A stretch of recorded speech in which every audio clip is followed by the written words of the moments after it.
សូមថ្វាយបង្គំ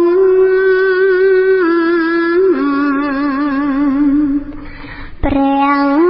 សម្ពុទ្ធប្រសាបំផុតក្នុង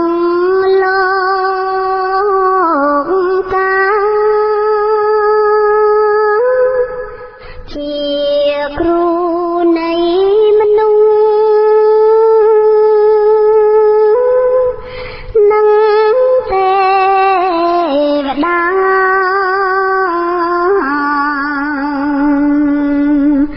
ទ្រង់ត្រាំងទេសនា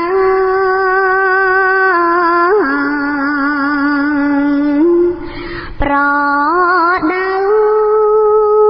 សត្វចង់អើឲ្យដើរ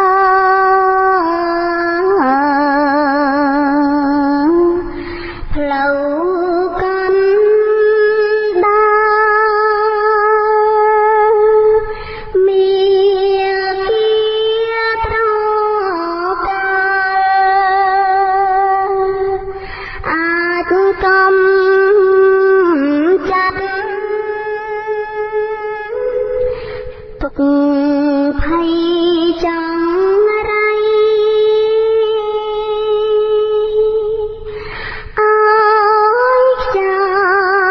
យបាត់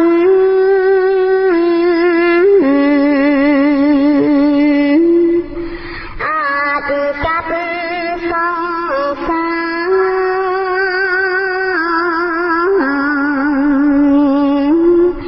ររាំងទុក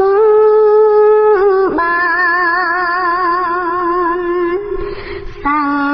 សនាព្រះអង្គនៅសំថ្ងៃ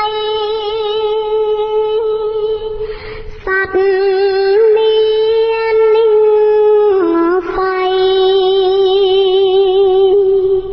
ពីប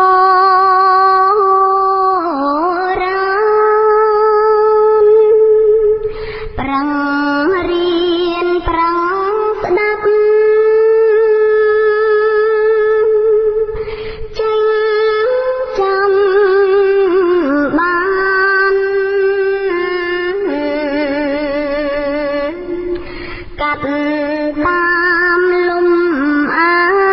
នបានក្តីសុខអត់មានសុខណា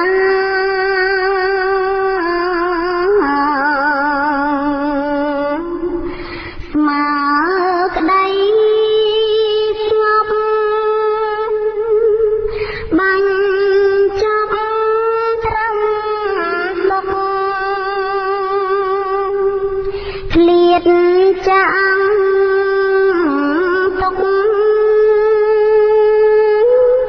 តាំងពីលោកនេះតទៅមុខ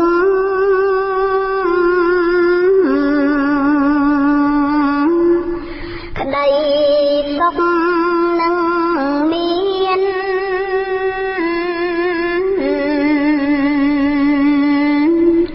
ព្រួង